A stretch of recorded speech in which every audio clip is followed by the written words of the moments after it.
Did you watch? Did you watch? Well, I did alongside 300,000 other people. Okay? This has been one of her most anticipated episodes. She's been on holiday for what feels like forever. It has been insane, all of the madness that has been taking place on the Candace Owens side of the internet, from YouTube all the way over to Twitter, even on TikTok. People have been losing their minds, especially Mr. Gary, okay? So on this episode, she put her gloves on. She said, you know what? I'm tired of being Mrs. Nice Guy. I'm not gonna keep being nice to people who are just blatantly lying to me, setting me up. They don't have good intentions. That's essentially what she said. And you know what? It's about damn time. It is about damn time.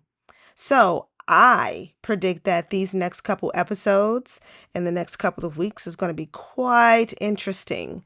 But again, let's keep in mind, this is a community investigation. So anything that anyone has to contribute, if you are an honest person, please send her some tips so that she can further and deepen her research for this particular investigation. But I want to know what you guys think, because my husband and I, we had dinner, we ate in our car while we were out, and we watched this episode. So we quite enjoyed it. Now, granted, with Candace, she always comes back on like a soft tip. So of course, some people are just like, I don't really know what's going on with that. But at the end of the day, that's her. One of the things that I'm looking forward to is what she has to offer in these coming weeks. So with that being said, let's look into what people on TikTok has been talking about. If you enjoy my videos, please remember to like, comment, and subscribe, and let's get into it.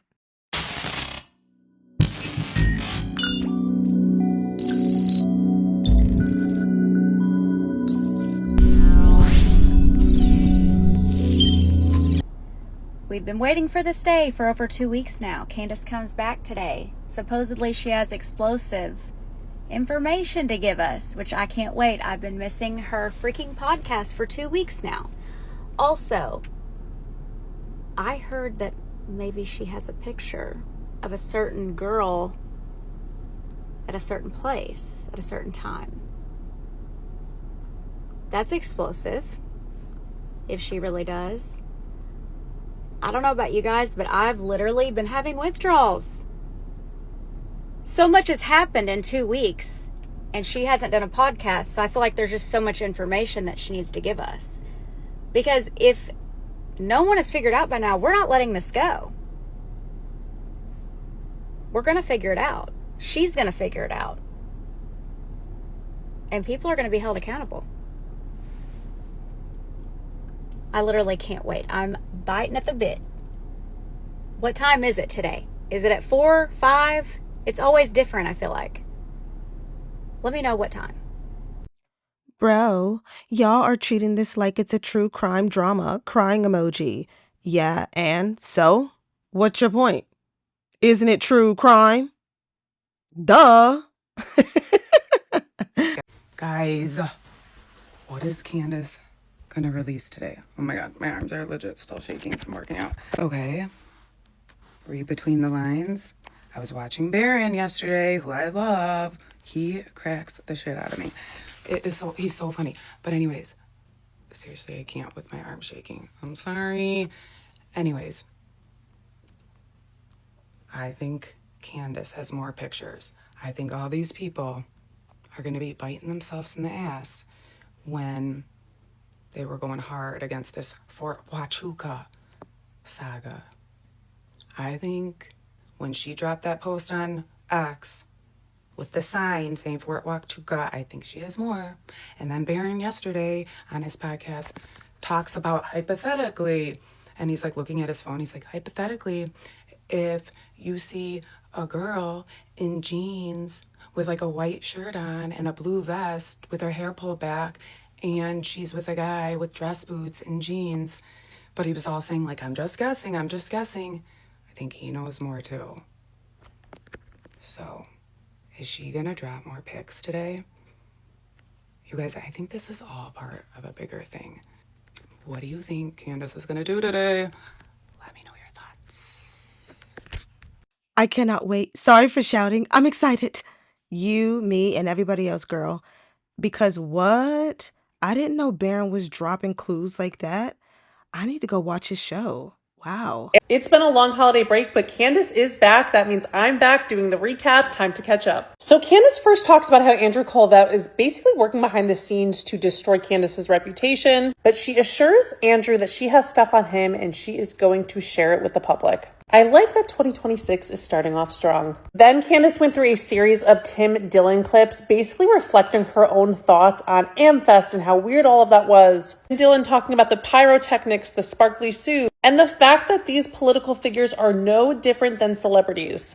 Candace shared she was at a loss for words when she saw the AmFest tent, the recreation of where Charlie Kirk was assassinated. People taking selfies in a tent, it all felt very weird. Candace did get word that the amazing Elizabeth McCoy, aka Mikey McCoy's wife, was the one to approve this. Elizabeth and Erica are very close, and there's no way that Erica didn't know about this tent, so Erica also had to approve this.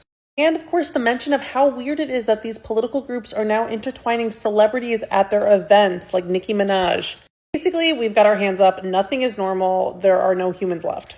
Then Candace talks about the Fort Huachuca situation. Basically, they tried to turn Candace and Mitch against each other. Andrew Colvett sent text messages to some YouTuber whose channel I'm not familiar with, and basically that guy was trying to say Mitch was a complete liar. They even interviewed Mitch's son, who I believe hasn't seen his father since he was 2 years old. But funny enough, Mitch's son actually did confirm that Mitch was there and that Mitch is a part of the military. Had people calling Candace to say Mitch is a liar. He actually wasn't in the military. That's also been disputed. And let's not forget these text messages that Ian Carroll shared on his YouTube channel.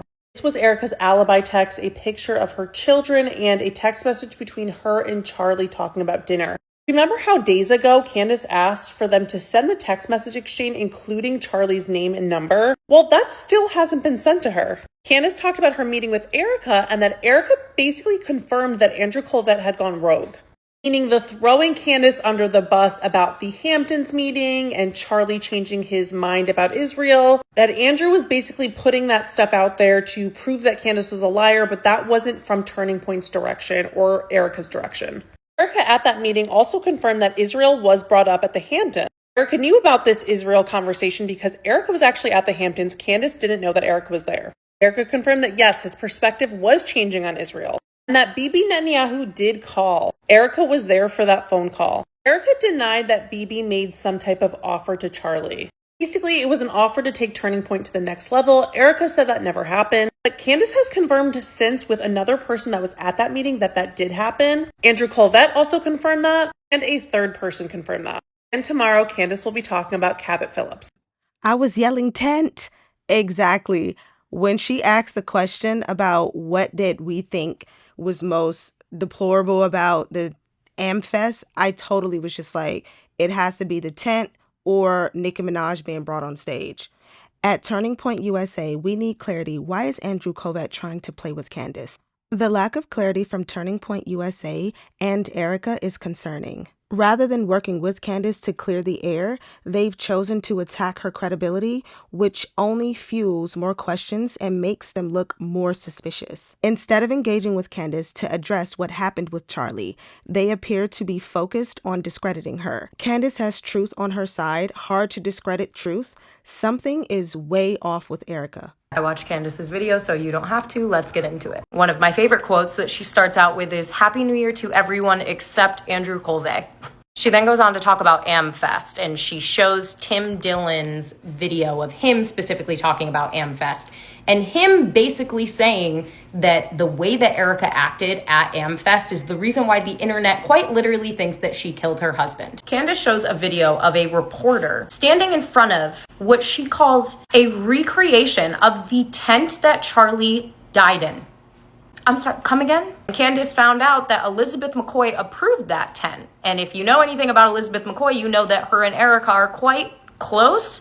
So there's no way that Erica would not have known or approved of that recreation. She then really goes into this idea that there are very few humans left and everything feels very robotic, like the Barry Weiss interview, the lack of grieving. She then lets us know that she was not the one that reactivated her Daily Wire YouTube channel or the Instagram page. They did that on purpose because they are apparently going to be launching this new show with a girl named Maddie, and it's called In the No-No. And it is quite literally going to be a show making fun of Candace and Candace's show.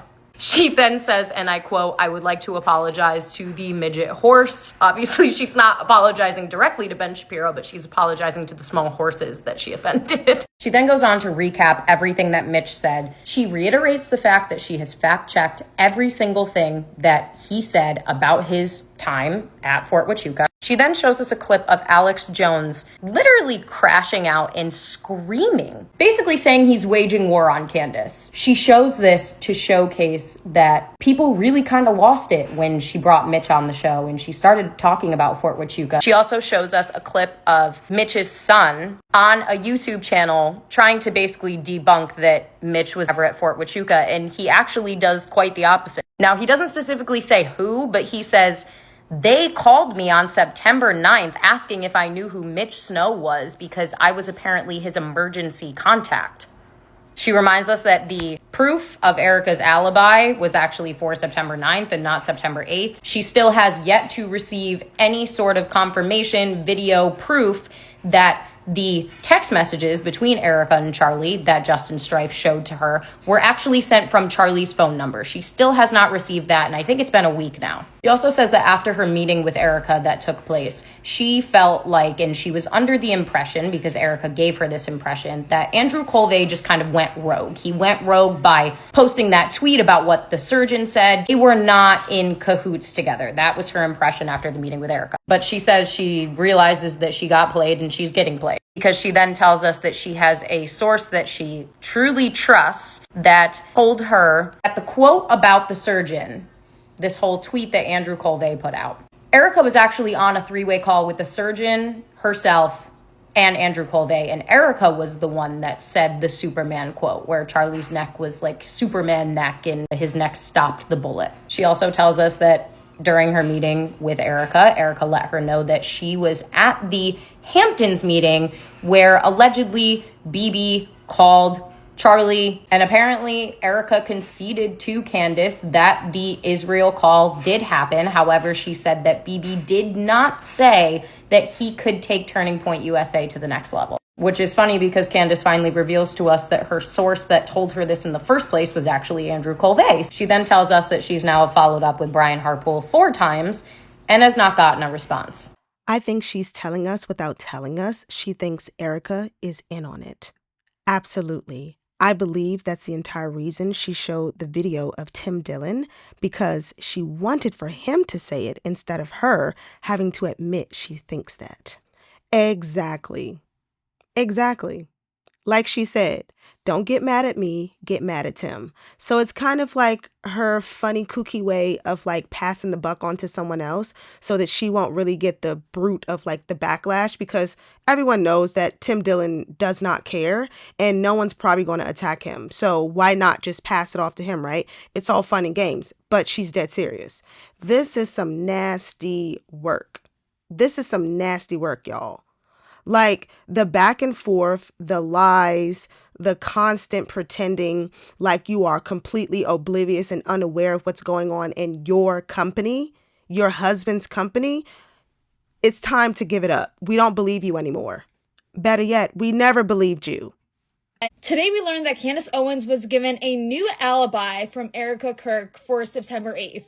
But we also learned that that message, which was between Erica and Charlie, allegedly, the contact name was blacked out. And when Candace asked for, like, the original, like, with the contact name to confirm it was Charlie, that's when things got weird. Good phone call. I do think thus far Justin Strife has maybe been the only person that has been well intended. He said to me that he would get me a message from Erica that was her quote-unquote alibi, if we're calling it that. I never demanded an alibi. This was a conversation between her and Charlie about dinner, about them making dinner during that time frame when Mitch believes that he saw her on Fort Huachuca. at the Fort Huachuca base at the hotel. So it would be impossible, obviously, if this is a conversation on the 8th between Charlie and Erica, for her to have also been on the base, a conversation about dinner. He did send me that message, but the contact name was blacked out. So I said, do you mind, just sending me, you can unblock the contact name, obviously, because I know Charlie's number. So, and he said, we thought you were going to release that to the public, and we don't want Charlie's nickname to be shown. And I said, well, don't worry about that. I'm not going to release the message. I think the public trusts me. I'm not going to release the message. If I say I saw it and confirmed it, they would trust it, but I need to see Charlie's name. Could you just send me the quick video of her opening that? And I've not received that since. Okay. So that was, a while ago.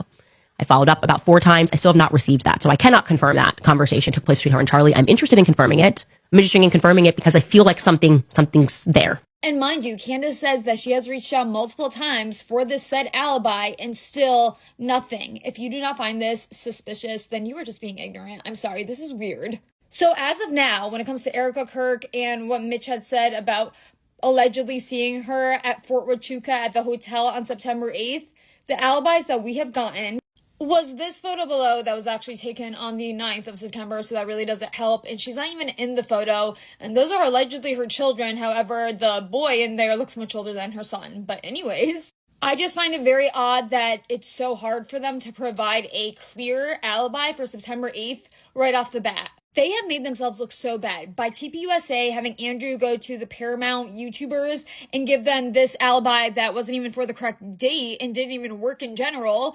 They are just making themselves look very suspicious. If they just gave a clear alibi from the get-go, none of this would be happening. It's so weird because they know Candace already had Charlie's number and now they aren't responding to it. Weird. I don't understand how showing text proves anything when it can be edited. Well, depending on what phone you have, I know for iPhone, if someone edits the text thread, they'll show you. Like, it'll literally say edited. So you can click on that and then you can see what the original message was. I'm not really sure what it looks like on Android, but I know for iPhones, that's what it looks like. What I don't get is when Erica said that they have an open and shut case, the trial isn't even over yet. Oh, how the grieving widow and the Turning Point USA fam is so quick to try to move on with everything. It is weird behavior, point blank, period. Candace Owens is back today and strong for 2026. So today we learned that Candace Owens was suddenly handed a brand new alibi for Erica Kirk for September 8th. Convenient timing, right? But we also learned that the alleged text messages between Erica and Charlie had the contact name completely blacked out. And when Candace asked for the original, crickets. Yeah, they didn't provide it. Isn't that sus? Yeah, I think so.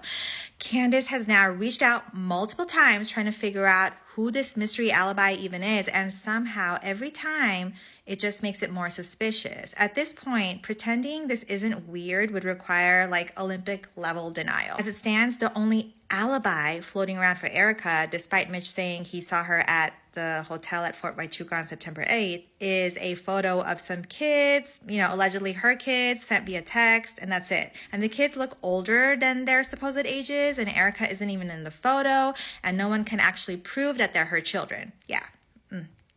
Just my opinion. So naturally, people are not exactly buying this. We're all a little bit sus. And let's not forget, Andrew from TPUSA deciding the best move was to run to the YouTubers, who then cited the wrong date entirely, which somehow managed to make everything look even more suspicious and way more guilty than before, in my opinion. Truly impressive levels of self-sabotage. If they just provided a clear, solid alibi from the start, none of this chaos would be happening. Candace also dropped that Andrew Colbert was allegedly working behind the scenes to damage her reputation, but she claims that she has receipts and plans to let the public in on that little secret soon. So stay tuned for that. She also talked about AmFest, describing it less like a conference and more like a fever dream between Erica and her showgirl-style suit, the over-the-top pyrotechnics, the general circus vibes. It was a lot. And yeah, the tent where the assassination happened that they put out, and they're having people taking photos like a tourist attraction, stopping by to take selfies. Candace said that she was basically speechless about. All in all, this is such a bizarre, all of it is bizarre. Olympic level denial is diabolical. The gig is up. No one believes it. If you've ever had a business, if you've ever had a job, which I'm sure all of us have, we understand hierarchy. At the end of the day, everything goes through Erica. They have said this so many times on the Charlie Kirk show. Erica has even said it herself, and now she's trying to pretend like she doesn't know what's going on in the company. It is very much so possible that that's the case, but something like putting up the tent in which your husband was shot under, that's not getting past you. Like, I'm sorry. Are you serious? Did you see how elaborate that event was? She was very well aware that that tent was built. A bad feeling. I didn't have a bad feeling. God gave me a good brain. I already knew. I dropped the ball. I apologize. She's a globalist agent. I dropped the ball and I failed you, and I'm sorry. I got to follow my gut every time. It's never wrong. And I saw so much more she did. And I love her people threatening me and all their doxing of people and all that. You think that's going to make me go away? All you did was wake me up like a nuclear test site waking up Godzilla. So just get your asses ready. Because you want a war? I want your war. I want it all. I want the doxing. I want the lies. I want the attacks. I'm going to take you on. Because you work for the deep state and the Democratic Party and the CIA and MI6, and I see your ass. So you just get ready. Whoa, whoa, whoa. Why so hostile? Did someone take this man's lunch money? Where is all this animosity coming from? I mean, Jesus Christ. What is wrong with this man? Looney Tune Town in full effect. What is going on here? And this is exactly what people have been talking about. The more you keep trying to shut her up, the more people want her to keep speaking. You just don't realize that you're making the situation worse. This man is out of his mind. He's been compromised, and he's letting us know they got him in code. I'm not sure if you're trying to give this man props or trying to say that he's trying to signal us that someone got him. I call bullshit. The dude is easily for sale at all times. That new Candace episode, baby! If you haven't seen it, go watch it immediately. This has me leading to believe that that meeting in the Hamptons with Bill Ackman and Charlie Kirk, and I guess Erica was in the room, and Andrew Kovac, where Bibi Netanyahu literally said on the phone to Charlie, if you do X, Y, and Z, we are going to take Turning Point USA to the next level, to newer heights. By the looks of things, it looks like Charlie did say no to Bibi Netanyahu wanting to take Turning Point to the next level, but it looks like Erica and Andrew Kovac did say yes, because all of a sudden she's not saying Jesus and she's talking about Shabbat Shalom. Come on now. She took that money. What do you think? Let me know in the comment section below. But of course she did. What do you think all of that money, the $40 million that they raised at the Turning Point USA fundraiser they hosted in Mar-a-Lago? What do you think that money came from? I bet you every last one of those millionaires and billionaires that was at that fundraiser was all on Bibi Netanyahu's hit list. His billionaire and millionaire hit list. These are all individuals that he calls on whenever he needs to push money around. I guarantee you, those are all the people that donated.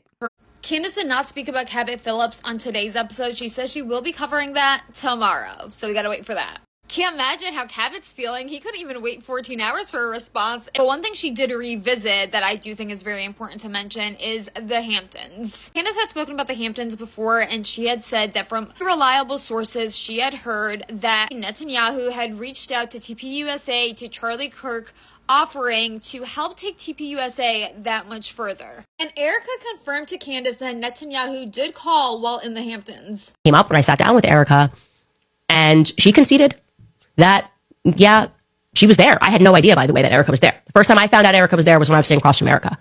I don't know actually why I wasn't told that earlier. Anyways, the point being is that she was there, and she conceded that, yes, the Israel thing came up, and just as the people told me that his perspectives on Israel were being challenged.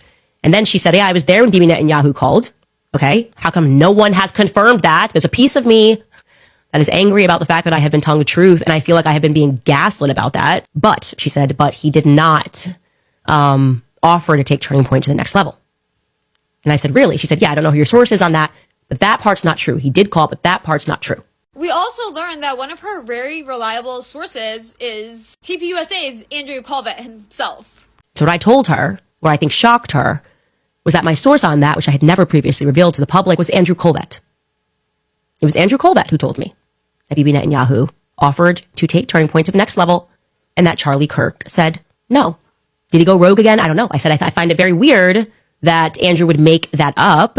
And then I was sort of told, like, well, maybe it happened a different time or whatever. Maybe when she wasn't there. It was pretty specific that it happened. And then I confirmed that with two other people. One person who I'm not going to give the clue about on the show because it would reveal a source that was not related to Andrew Colbert, who confirmed that very same thing. And there's no way Andrew would have known anything about that source. He was not that source's source. Somebody else at that dinner was. And then I confirmed it for a third time with somebody that is very close to Andrew Colbert, that he said that he lost a lot of money when Charlie said no to Bibi Netanyahu.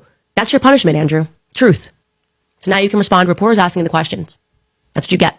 Don't lie in my name. Don't direct people to attack me. Learning this, learning about Erica not being able to provide Candace with just a simple alibi, all this is really starting to look very fishy. So, are we all thinking the same thing? Love Candace. She is one of the only people that does her own research and presents the details. She is not manipulated by Hollywood and those that buy the media. It's been fishy this entire time. And that it has. And you can see from behind me, this is a recreation of the tent where Charlie Kirk lost his life at Utah University in September, and people are taking selfies with it. I can't. I cannot. And neither can we, Candace, and neither can we. I think I can speak for the rest of the actual humans that are still alive and breathing on this planet, that we all thought that that was diabolical, it was despicable, it was deplorable. Who in their right mind would do something like that? There is absolutely no way I would do anything like that if I was in Erica's position and Charlie was my spouse. That is so, like, talk about being tone deaf to your own situation. I mean, the woman is just not even thinking at this point. It's all about the money. It has always been about the money. It is sickening. So how have we gone from this? Young man. I forgive him.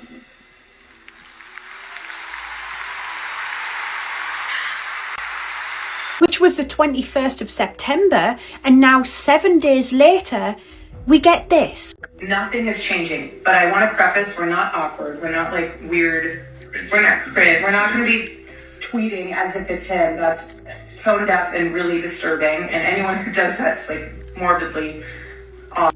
Hey, we're going to be doing about 5 more episodes a week now.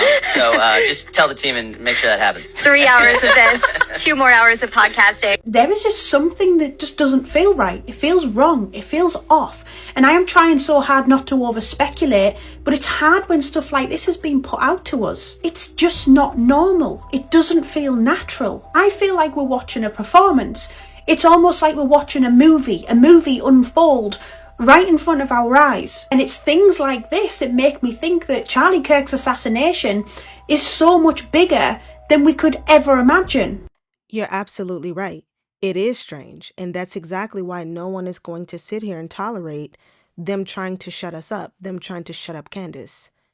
We're going to figure out what actually happened, come hell or high water. So, with that being said, I really hope you guys enjoyed this video today. If you did, please remember to like, comment, and subscribe, and I will see you guys in the next one. Bye. I'll be back.